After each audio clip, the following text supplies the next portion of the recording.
ये लोग पकड़ो अपना 1000 रुपया।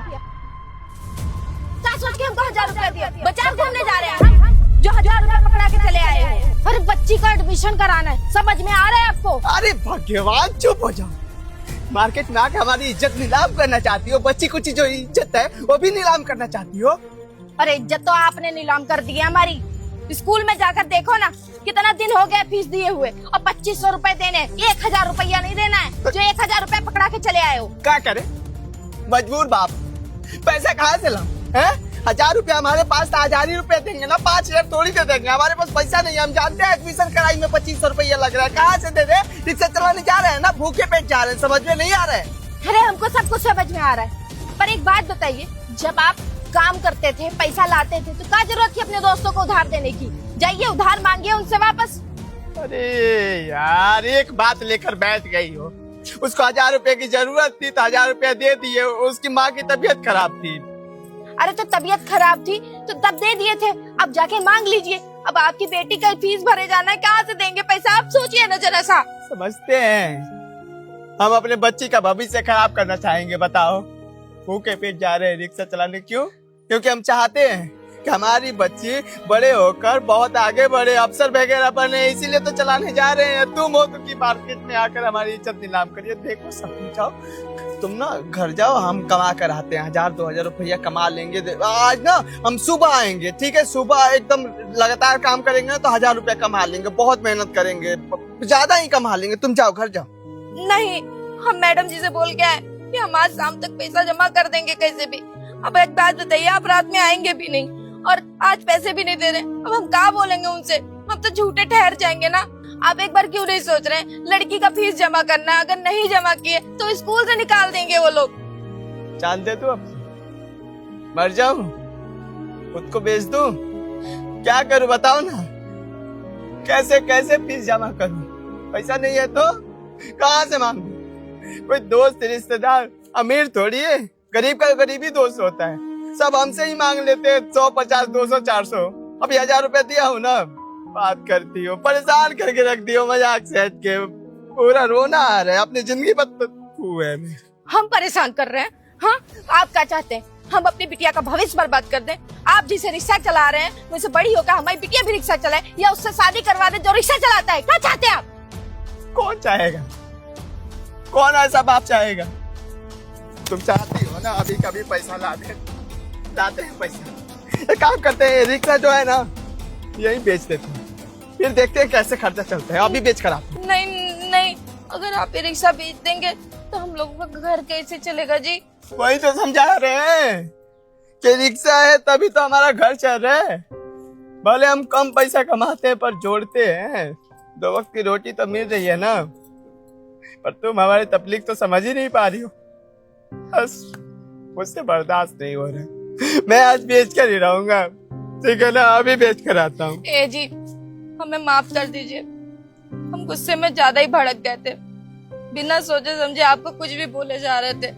क्या करें, बहुत मजबूर हो गए थे। अब 15 दिन से ऊपर हो गया फीस मांगते हुए उन्हें। रोज बोलते हैं कल दे देंगे, कल दे देंगे, पर क्या बताएं, हर बार हमें पता होता है कि हमारे पास पैसे नहीं है। हम आज सारा गुस्सा आप पर उतार दिए, हमने भी आपको नहीं समझा, माफ कर दीजिए हमें। कोई बात नहीं, मैं समझ सकता हूँ तुम एक माँ हो और माँ का फर्ज निभा रही हो, पर मैं भी फर्ज निभा रहा हूँ, पर मजबूर हूँ। कहाँ से पैसा का इंतजाम करें बताओ? देखते हैं कैसे न कैसे करके पैसों का इंतजाम। ये लो अपनी बेटी के लिए स्कूल का फीस। आप कौन? मैं कौन हूँ कौन नहीं क्या करोगे जानकर? मुझे ये पता है कि तुम्हें अपनी बेटी का स्कूल का फीस जमा करना है और उसके लिए पैसों की जरूरत है, और ये पैसे मैं तुम्हें दे रहा हूँ। पर आपको साहब नहीं जानता तो आपसे पैसे कैसे ले सकता हूँ? हाँ, ये गरीबी बड़ी अजीब चीज है। इंसान के पास कुछ हो या ना हो, आत्मस्वाभिमान जरूर होता है, और तुम्हारे अंदर वो आत्मस्वाभिमान है। मैं अनजान हूं और तुम मुझसे ऐसे पैसे नहीं लेना चाहते, लेकिन मुझे एक बात बताओ, तुम पिता तो बन गए, लेकिन तुम्हें पिता का फर्ज मालूम है ना? सब मालूम है साहब, पर जिम्मेदारियां है ना, वो दबा देती है मुझे। सच बताओ तो मैं भी चाहता हूँ कि अपनी बेटी के लिए सब कुछ करूँ, पर आपको पता शायद नहीं है, इसलिए आप ऐसा बोल रहे हैं। गाँव में बीमार माँ बाबूजी हैं जिनका खर्चा मुझे चलाना पड़ता है। अब दिन भर का 500-600 रुपया कमाता हूँ, मुश्किल से 700 रुपये। अगर खूब मेहनत करूँ तो इतना मिलता है। अब बताइए, यहाँ पर रूम किराया सब कुछ देखना होता है, दवाई बीरो सब कुछ देखना होता है। कैसे जिम्मेदारियों को निभाऊं, कैसे सबको खुश रखूं, यही समझ में नहीं आता। हाँ साहब, हमारे पति बहुत मेहनती है, बहुत मेहनत से ये पैसे कमाते हैं, पर क्या करें, परेशान भी बहुत है। हम अपने बच्चे को ऐसा भविष्य नहीं देना चाहते जैसे हम मियाँ बीबी का है। हम दोनों तो अनपढ़ रह गए, पर हम अपने बच्चे को पढ़ा लिखा के अफसर बनाना चाहते हैं। कम से कम वो अपने बलबूते पे खड़ा होके हम दोनों मियाँ बीबी को गर्व महसूस कराए। हम बस इतना चाहते कि हमारा बच्चा बस पढ़ लिख जाए, हम हमारे पति की तरह रिक्शा ना चलाना पड़े उसे। देखिए, मैं ना ये पैसे दे करके कोई आप दोनों पे एहसान नहीं कर रहा हूँ, ना आप दोनों को नीचा दिखाना चाहता हूँ। मैं दूर से आप दोनों की सारी बातें सुन रहा था और सुन के ना मुझे बहुत आश्चर्य हुआ कि मैं आज भी बहुत सारे ऐसे लोगों को देखता हूँ जिनके पास पैसे हैं, सब कुछ है, सारी सुविधाएं हैं, लेकिन पढ़ाई के लिए ना उनके पास जागरूकता नहीं है कि अपने बच्चे को अच्छी से अच्छी शिक्षा दे सके। मतलब उनके दिमाग में ये चलता ही नहीं है, शिक्षा उनके लिए मायने ही नहीं रखता है।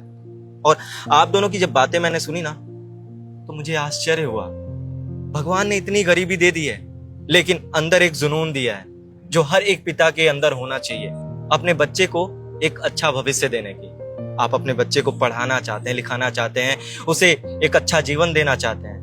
और सच बताऊं तो यही देख करके ना मैं इंस्पायर हुआ हूं और मुझे अच्छा लगा है कि कोई तो है जिसके पास सुविधाएं नहीं है, पैसे नहीं है, लेकिन उसके अंदर जुनून है अपने बच्चे को एक अच्छा भविष्य देने की। इसलिए मैं अपने आप को रोक नहीं पाया और ये एक छोटी सी मदद करने आया हूं। आप ये पैसे ले लीजिए और अपनी बेटी का फीस जमा करिए। साहब, अभी आपने बोला ना कि गरीब लोग खुददार होते हैं, स्वाभिमानी होते हैं। सच में होते हैं, और हर गरीब अपना भविष्य सुधारना चाहता है, उसी के चक्कर में लगा रहता है, इसलिए दिन रात मेहनत करता है, पर गरीबी सुधरती नहीं है, उसी में दब के रह जाते हैं। और छोड़िए सब, पर ये पैसे नहीं ले सकता ऐसे, क्योंकि मैं चुका नहीं पाऊंगा। तुम ना चुप रहो। और वैसे मुझे एक बात बताओ, तुम्हें गाड़ी चलानी आती है ना? अब रिक्शा चला रहे हैं तो गाड़ी तो चला ही लेंगे ना। चलो फिर तो ये अच्छी बात है। ये पैसे दे करके मैं तुम पे एहसान नहीं करूंगा। देखो, मैं जिस कंपनी में काम करता हूँ ना, वो टूर एंड ट्रेवल्स की कंपनी है और उसमें एक ड्राइवर की जरूरत है। तुम यहाँ काम करके मुझे लगता है कि महीने के वही 20-22 हजार रुपए कमा लेते होगे, है ना? हाँ, मुश्किल से इतना। तो ठीक है, मैं तुम्हारी नौकरी वहां लगवाता हूँ, तुम गाड़ी चलाना और महीने की सैलरी तुम्हारी 30,000 रुपए होगी। तो अब देखो, मैं तुम पे कोई एहसान नहीं कर रहा हूँ। ये 30,000 रुपए तुम अपने पास रखो, ये समझ करके कि ये तुम्हारा एडवांस सैलरी है, ठीक है? इससे तुम अपनी बेटी का फीस भी जमा कर लोगे और अपनी सारी जरूरत की चीजें भी पूरी कर लोगे, और मैं तुम पे कोई एहसान भी नहीं कर रहा हूँ। ठीक है साहब, बहुत बहुत शुक्रिया। कहाँ आना है? ये देखो, ये सामने जो बोर्ड दिख रहा है ना, तुम कल 10 बजे यहीं पे मिल जाना, रिसेप्शन पे आ जाना, ठीक है? अच्छा, यही ऑफिस है? हाँ ठीक है, हम आ जाएंगे समय से। कल मिलते हैं, ठीक है? जी, समय से आ जाएंगे। सुनो, अब गुस्सा नहीं करोगी ना? नौकरी भी मिल गया, 30,000 रुपया महीना का कमाएंगे, फी भरना है, ड्रेस भी खरीद लेना, किताब कापी भी खरीद लेना। जी, भगवान का रहम है हम पे, भगवान की कृपा बरसी है, समझ लो। अब देखो, तुम आई थी ना तो गुस्सा कर रही थी, हम ही सोच रहे थे कि हमारी इज्जत बर्बाद कर रही है, पर तुम्हारे आने से नौकरी मिल गई। अभी पैसा को संभाल के रखो और फी भर देना, ठीक है? ठीक है, आप जल्दी आ जाइए गाड़ी घर। हाँ, आते हैं, कमा कर थोड़ा आ जाते हैं, कल से तो गाड़ी चलाना है। ठीक है, कुछ खा लीजिएगा रास्ते। खा लेंगे, ध्यान अब तो रख रही हो। चलो जाओ। ठीक है। पैसा ही सब कुछ है भाई।